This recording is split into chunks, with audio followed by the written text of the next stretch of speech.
the virtue and the importance of praying Qiyamul Layl. That's the topic that the brothers, they selected. What are the virtues related to praying Qiyamul Layl? The Prophet ﷺ, Jibreel came to him. And when Jibreel came to the Prophet ﷺ, he said to him, Ya Muhammad, ish ma shi'ta fa innaka mayyitun. Muhammad ﷺ, live for as long as you want, you will one day die. وأحبب من شئت فإنك مفارقه. And love whoever you love, you will one day leave that person. They will no longer be with you. وَاعْمَلْ مَا شِئْتَ, and do whatever you like. فَإِنَّكَ مَجْزِيٌّ بِهِ, you will be dealt with based on those actions. You'll be rewarded in accordance to those actions that you did. Jibreel is saying this to who? Nabiullah Muhammad. And then he said to him, وَاعْلَمْ أَنَّ شَرَفَ الْعَبْدِ.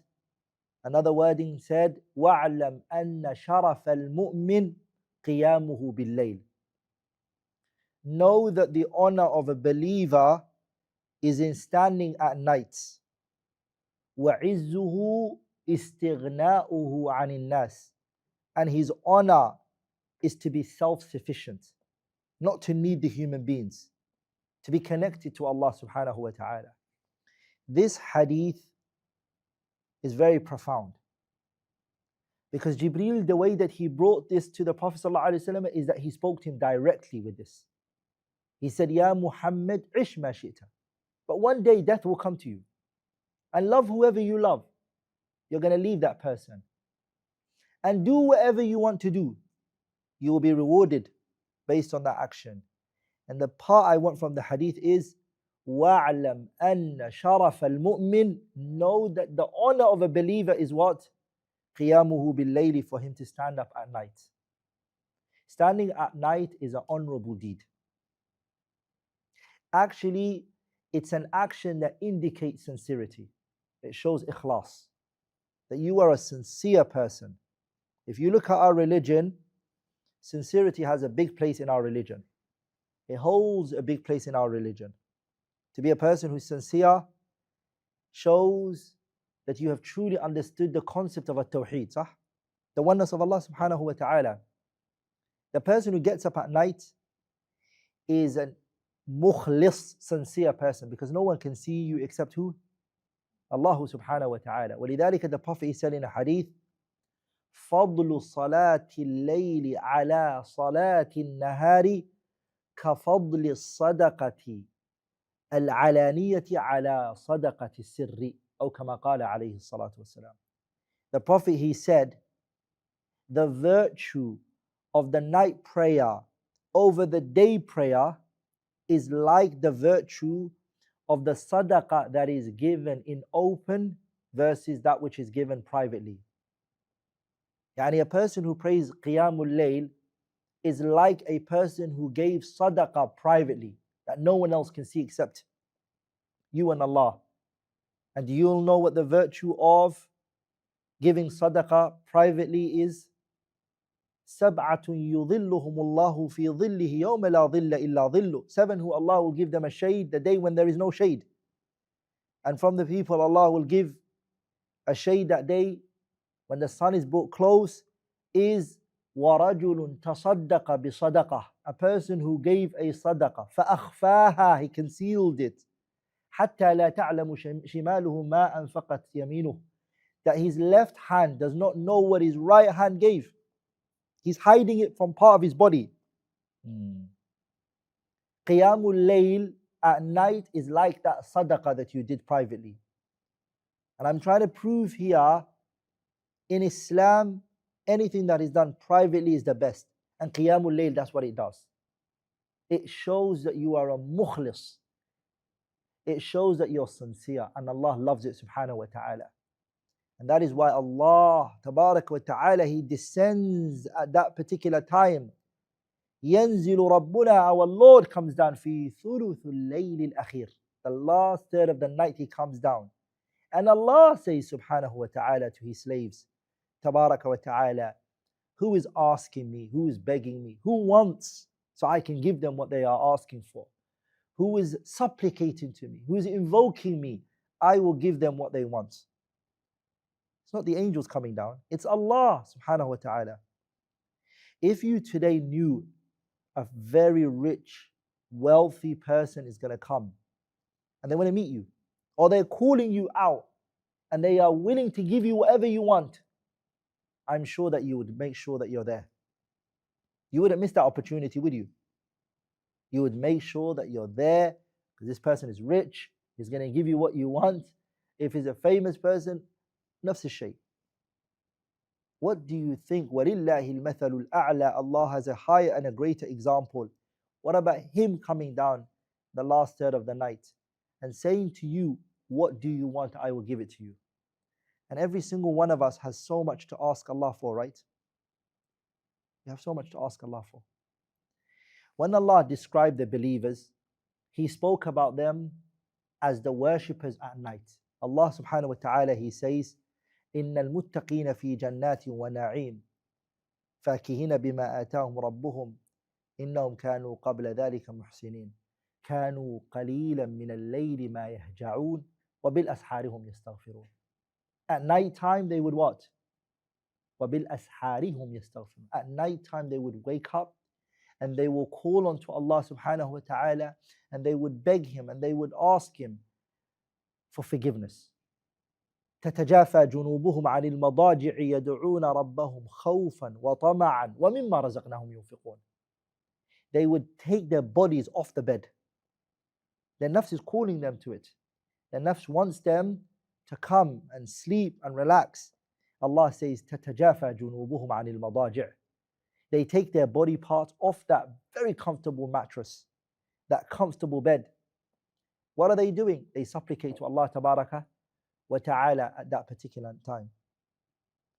يَدْعُونَ رَبَّهُمْ خَوْفًا وَطَمَعًا. They call unto their Lord hoping. What are they hoping for? Jannah. And what is it that they fear? They're scared. It's one of the qualities of the believers. The believers are scared and they're terrified of that day when they meet Allah. And so they're terrified as well. And so they're begging Allah to protect them from the hellfire. This is a quality that we all need to adorn ourselves with. It's qualities that we need to come with.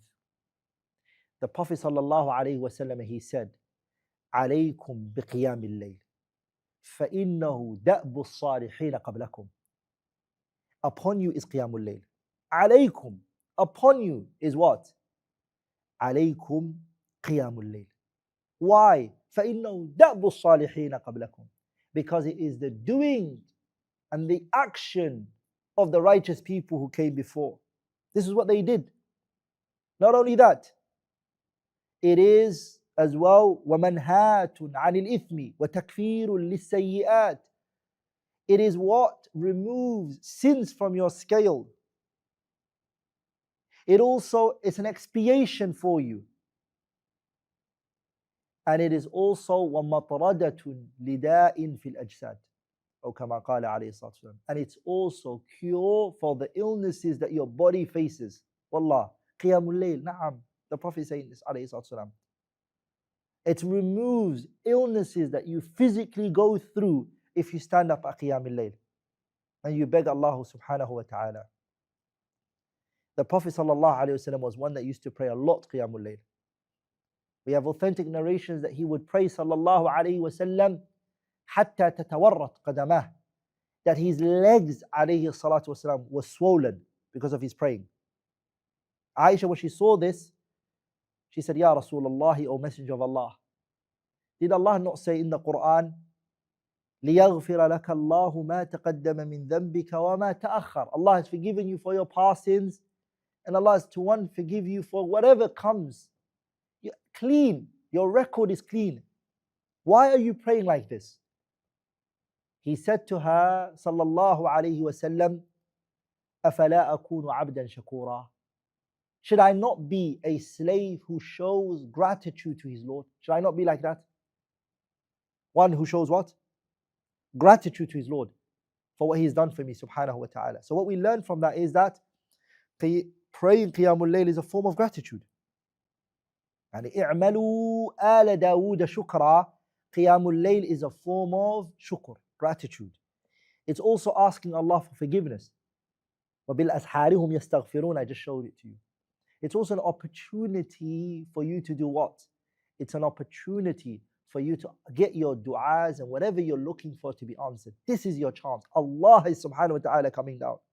Al-Imam Hassan al-Basri rahimahullah ta'ala, they asked him a question one day. They said, مَا بَالُ قُوَّامِ اللَّيْلِ. Why is it that those who stand up at night time and they pray Qiyamul Layl, their faces illuminate? Why do they have faces that glow? Hassan al-Basri, he said, they worshipped Allah in the darkness.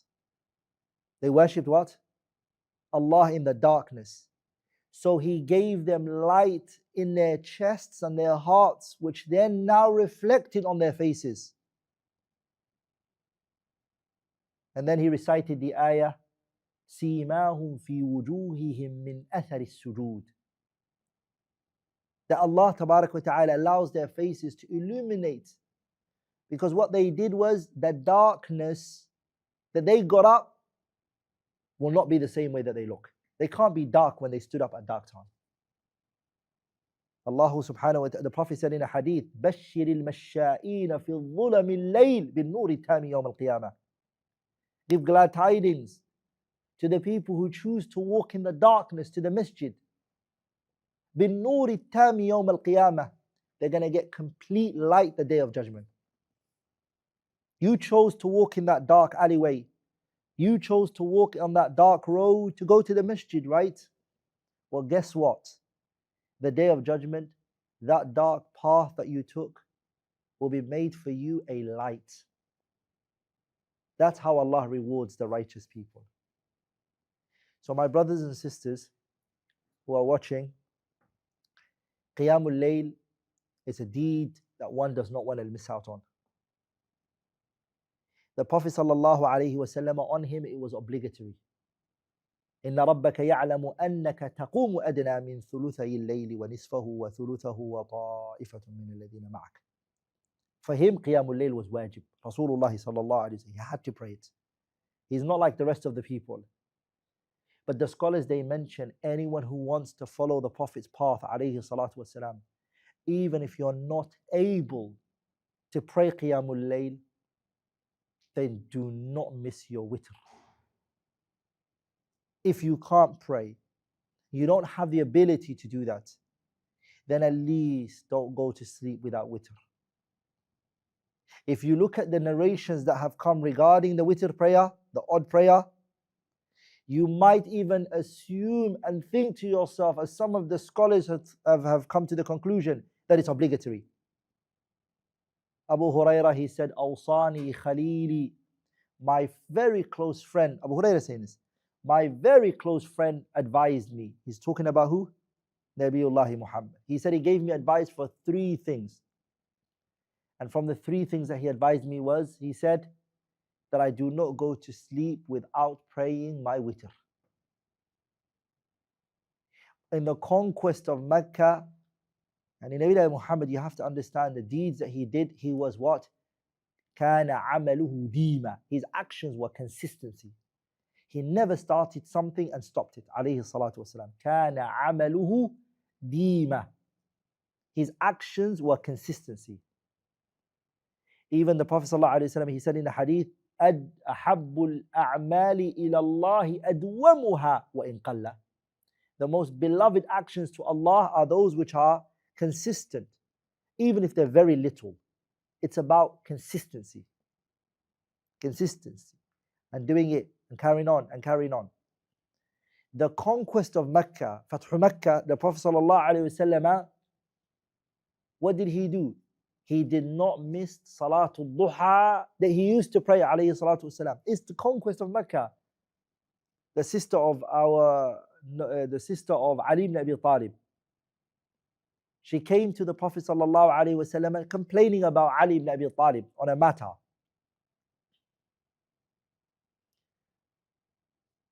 She said, and she found him praying his Salatul Duha. This is a time when it's the conquest of Mecca, something big is happening, he's taking over the city. He's still not missing his prayer, alayhi salatu wasalam. What did he say? Alayhi salatu wasalam, he said, I'm going to pray my salah. And he stood up and he prayed. So these actions of Qiyamul Layl and Salatul Duha and the Witr and these deeds, it's things that you need to squeeze in. Hide those actions. Keep it private so no one sees you do those things. Because Allah subhanahu wa ta'ala, He loves, Inna Allah yuhib. Allah loves al-abd al-taqi al-khafi al-naqi. Allah loves the slave who is righteous. He's noble and he conceals, he hides his deeds. He doesn't show it to people. He keeps it to what? To himself. And that is what I told you at the beginning regarding Qiyamul Layl. It's a deed that you do what? It's a deed that you do it privately. It was authentically transmitted from the Prophet ﷺ that one of the nights, a companion, Hudayfa ibn al-Yaman radiyallahu ta'ala anhu, he said, I saw the Prophet praying and I entered the prayer with him. And the Prophet ﷺ, that prayer, he's opened Suratul Baqarah. Hudayfa said, I thought he was going to stop after a little bit, but the Prophet ﷺ carried on. He said, okay, I thought maybe he's going to stop at the first juz, but the Prophet carried on. He said, okay, maybe it's second, maybe so he might stop at the second. And he carried on until he finished Suratul Baqarah. And then Hudayfa said, I thought, okay, when he finishes Baqarah, he's definitely going to go into ruku'. But he didn't. He's still standing. He hasn't stopped. Salawatullahi wa salamuhu alayhi. He went to Suratul Nisa. After Baqarah, he went to what? Suratul Nisa. And then he finished the entirety of Suratul Nisa. And then he came back to Suratul Ali Imran. And the scholars, they take from this issue that it's permissible to change the order of the surahs if you are leading the prayer. You don't have to read in the first rak'ah. You can read different to what you read in the second. That's what some of the scholars took from it.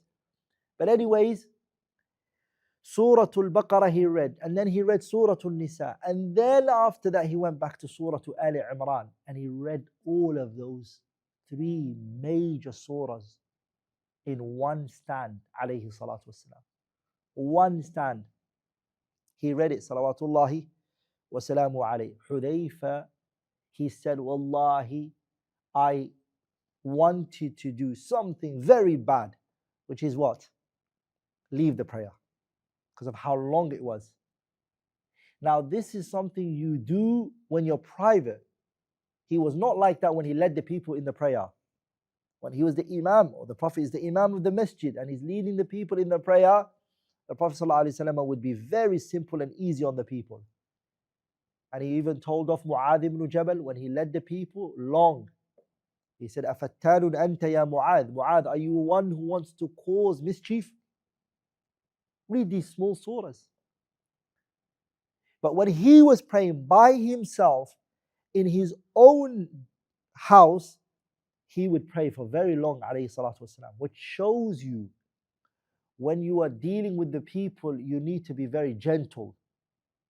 But when you're dealing with yourself and holding yourself accountable, you should hold yourself accountable very high. A lot of people, when they start to practice and they learn the religion, they make it very hard on the people and easy on themselves. But the opposite is true. Sah? If you're going to push the people, push yourself more than what you tell the people. Be gentle to the people. إن الدين يسر ولن يشاد الدين أحد إلا غلبه فسددوا وقاربوا. The religion is gentleness and softness, and no one makes it hard except that it what? Comes back to them. على كل, coming back to the point that I was mentioning, which is Qiyamul Layl is the action of all of the righteous people. عليكم بقيام الليل فإنه دأب الصالحين قبلكم. Do this action and then you will be from those people who are what? Who are righteous.